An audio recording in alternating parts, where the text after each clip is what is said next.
Sa kaloob-looban ng ating planeta, mayroong isang mundo na puno ng kagandahan at misteryo. Isang mundo kung saan ang mga halaman ay higit pa sa mga ordinaryong nilalang. Sila ay mga hiyas na pinahalagahan ng mga kolektor at hinahangaan ng lahat. Samahan ninyo kami at ating tuklasin ang mundo ng mga mamahaling halaman at alamin kung bakit ang ilan sa kanila ay mayroong napakataas na halaga. Ayon sa isang botanist, ang halaga ng isang halaman ay hindi lamang nasusukat sa pisikal nitong anyo, kundi pati na rin sa kasaysayan, bihira, at ang pagiging komplikado ng pag-aalaga dito. Narito ang ilan sa mga pinakamahal na halaman at ang dahilan kung bakit sila napakamahal kung bibilhin.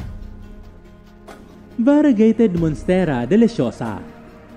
Ang mga dahon nito ay may kakaibang kulay puti at berde, isang tunay na obra maestra ng kalikasan. Ang variegation o ang pagkakaiba-iba ng kulay ng dahon ay resulta ng isang genetic mutation na ginagawa itong napakabihira at hinahangad ng mga kolektor. Ang pagkakaroon ng Variegated Monstera deliciosa ay naging simbolo ng status at pagiging eksklusibo. Maraming mga influencers at celebrities ang meron nito. Kaya naman, mas lalong tumaas ang demand nito sa market. Kaya naman, mas lalo itong naging mahal. Bonsai. Ang maliliit na puno na ito ay hinubog sa loob ng maraming taon. Ang bonsai ay isang simbolo ng pasensya, dedikasyon, at artistry. Ang halaga ng isang bonsai ay nakasalalay sa edad, laki at ang pagiging komplikado ng disenyo nito. Kung bumili ka ng isang bonsai, hindi lamang halaman ang binibili mo, kundi isang piraso ng kasaysayan, isang simbolo ng pag-ibig sa kalikasan, at isang pamana na maaring ipasa sa susunod na henerasyon. Rare orchids. Maraming uri ng orchid ang napakamahal, lalo na ang mga bihirang species, at ang may mga kakaibang kulay at hugis. Ang mga orchid ay pinahalagahan dahil sa kanilang kagandahan at ang kanilang komplikadong mga bulaklak. Ilan sa mga orchid na naitala sa kasaysayan na pinakamahal na uri ay ang Shenzhen Nongqi Orchid, Rothschild Orchid, 7th century Semper Augustus, at ang Lily of the Valley. Philodendron Pink Princess. Ang Philodendron Pink Princess ay isang kakaibang halaman na kilala sa mga dahon nito na may kulay rosas na batik.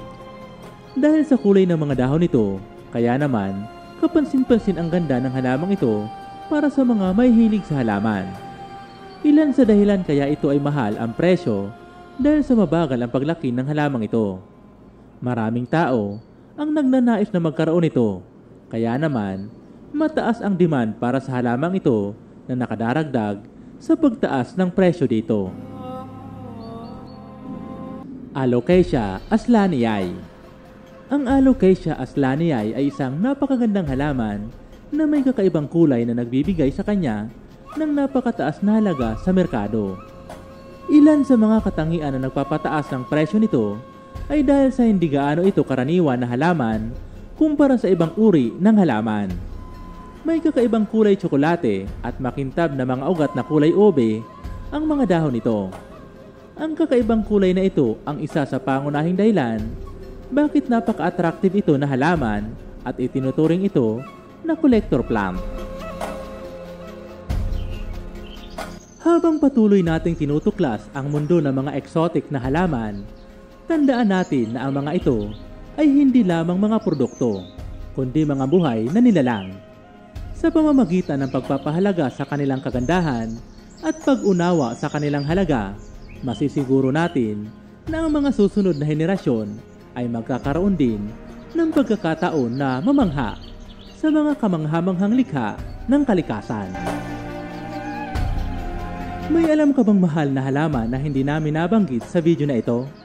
Ibahagi ito sa comment section at babasahin namin ito. Kung nagustuhan mo ang video na ito, ibahagi ito sa iba para madami pa ang makaalam tungkol dito. Ito pong muli si UCL. Maraming salamat po sa panonood. Hanggang sa muli po. God bless.